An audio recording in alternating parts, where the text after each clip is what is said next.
తెల్ల బట్టలు వేసుకున్నాడు ప్రతి ఒక్కడు రాజకీయ నాయకుడు కాదు, రాజకీయాల మీద తీసినోడు ప్రతి ఒక్కడు శంకర్ కాలేడు అన్నట్టు ఉంది సినిమా. హ్యాట్స్ ఆఫ్ శంకర్ గారు. కమల్ హాసన్ యాక్టింగ్ అయితే ఇచ్చి పడేసాం. Come back India. సో చూస్తున్నారు కదండి, మనమైతే సినిమా వచ్చేసినాం. ఇక సినిమా అయితే అయిపోయిందండి, చూస్తున్నారు కదా. మనమైతే మూసాపేటలో మూవీ చూడడం జరిగింది. ప్రశాంతంగా రివ్యూ చెప్తాను. హాయ్ అండి, అందరికీ నమస్తే. సో ఇప్పుడే భారతీయుడు 2 సినిమా చూసి వచ్చాను. సో మనం ఆ ట్రాఫిక్లో ఎందుకు చెప్పడం అని ప్రశాంతంగా ఇక్కడ ఒక మంచి ఖాళీ ప్లేస్ ఉంది. సో భారతీయుడు 2కి అయితే నిజంగా చెప్పాలంటే ఎక్స్పెక్టేషన్ అస్సలు లేదండి. సో తమిళ్లో అక్కడ ఉండొచ్చు, బట్ ఇక్కడ ఏంటంటే చాలా తక్కువ ఎక్స్పెక్టేషన్. ఎందుకంటే నిన్న టికెట్లు కూడా ఎక్కడ బుక్ కాలేవు తెలుగులో.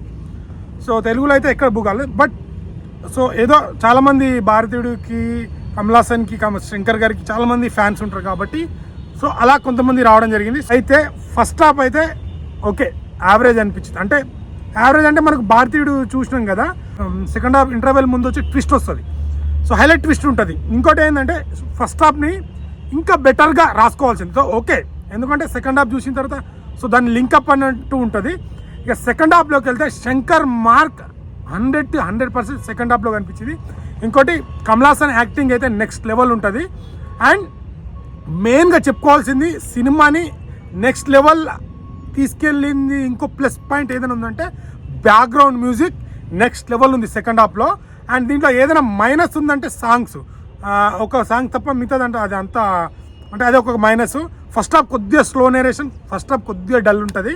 సో ఓవరాల్గా అయితే సినిమా ఎక్సలెంట్ సినిమా. అంటే రాజకీయాల గురించి సినిమాలు తీయాలంటే శంకర్ గారేనా అన్నట్టు అనిపించింది. నిజంగా నెక్స్ట్ లెవెల్గా తీశారు, ఇప్పుడు జనానికి అప్డేట్ అయ్యేటట్టు. ఇంకోటి ఏంటంటే లాస్ట్లో ట్విస్ట్ ఏంటంటే ఇంకో లాస్ట్లో కంప్లీట్గా ఎప్పుడు అయిపోతుంది అంటే ఏదైనా ట్విస్ట్ ఇస్తాడా అని అంటే అక్కడక్కడ అనిపిస్తుండే బోర్. మళ్ళీ లాస్ట్లో వచ్చేవరకు మళ్ళీ ట్విస్ట్ ఉంటుంది. పార్ట్ 3 కూడా ఉంటుంది.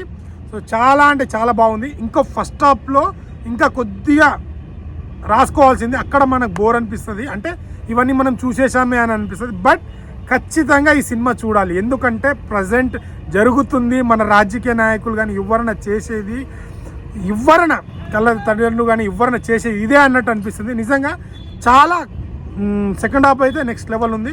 సో తప్పకుండా మీరు పెట్టిన టికెట్కి అయితే ఖచ్చితంగా సాటిస్ఫై అవుతారు. మన సమాజం పట్ల మనకి ఎంత ఉండాలి, ఖచ్చితంగా ఎంతో కొంత మన వంతు ఉండాలి కాబట్టి సో అలాంటి చాలా మీకు అంటే తడుతూ ఉంటాయి సినిమా చూసేది.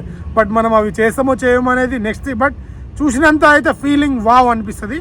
సో తప్పకుండా వెళ్ళి చూడండి, మంచి సినిమా. శంకర్ గారి నుంచి మనం ఏదైతే ఎక్స్పెక్ట్ చేస్తామో, కమల్ హాసన్ యాక్టింగ్ అయితే నెక్స్ట్ లెవెల్ ఉంటుంది.